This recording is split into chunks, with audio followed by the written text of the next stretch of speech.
Okay, hi everybody. I thought I would do another video about another scale today. I think the Dorian scale is a good place to start. Super popular jazz, blues, rock kind of minor scale when you treat it in and of itself as a scale. If we played it in A, right?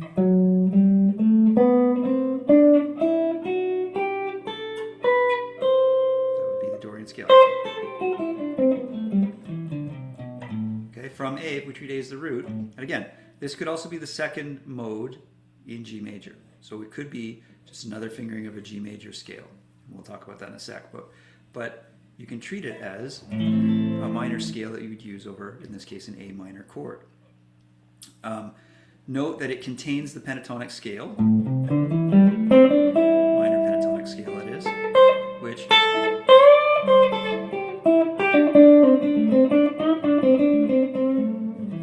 it's got all that pentatonic goodness in it. Then it has some color tones, much like we talked about with the Phrygian. So in this case, the color tones are the 9, right? The 6, and then they're down here, the 9 and the 6, right? And that's it, because the pentatonic scale has 5 notes. You only need 2 more to have all 7 notes of the scale. So those are the two you can call them tensions often, but I like to call them color tones. And if you have an A minor, that's kind of the sound of the 9. See? Pretty cool tone.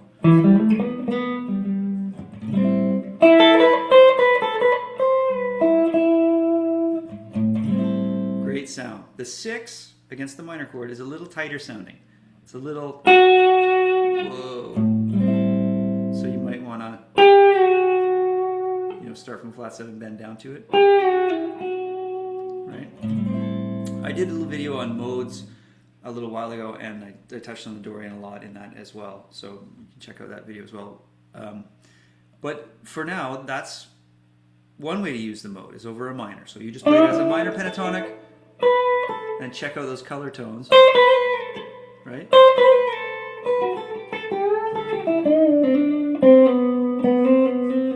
Really lean on them and see what they sound like against that chord, Very cool. And of course, we can use it as part of a major scale, G major, right? Whoops. Anyways, G major scale. When you do that, you are again keeping in mind what those notes are in relation to G now. So that 9 is now the 3rd of G major. Very important note to G major. So if I'm playing G and I play that same kind of line, that note is right in that chord.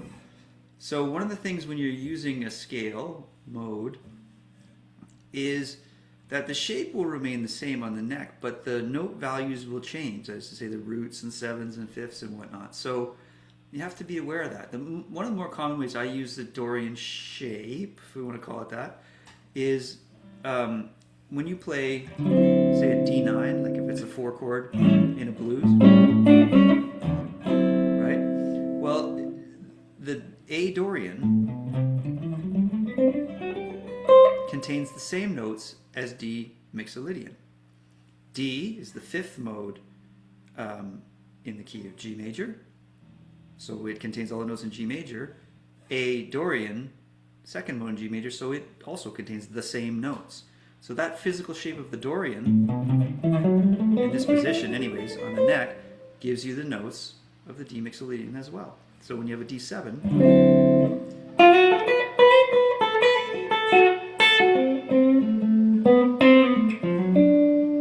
those are your mixolydian notes. Although, again, your values have changed.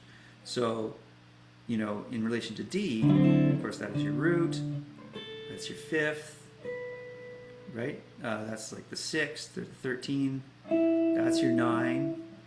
So and this is your all-important 3rd right here. So you want to sound bluesy, you slide into that.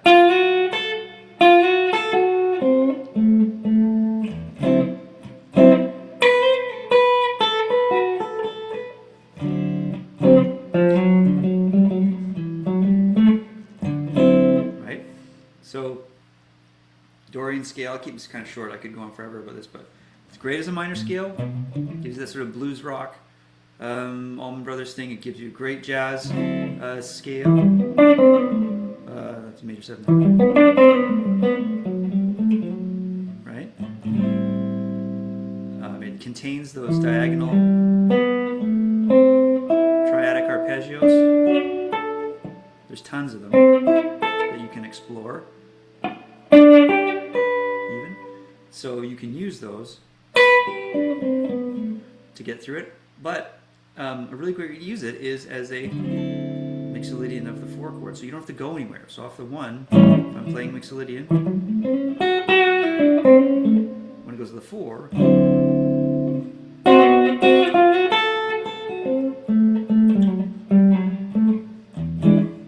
right? All those notes are there and you don't have to run around and go somewhere else. So I know that's quick. I hope it's helpful. We'll probably get more in depth on this Dorian scale and some of the modal stuff as we go along. I'm also just I'm just finding my footing here in YouTube land. Give the video a like if this is helpful or any of the others are helpful, and I will see you next time. Thanks a lot.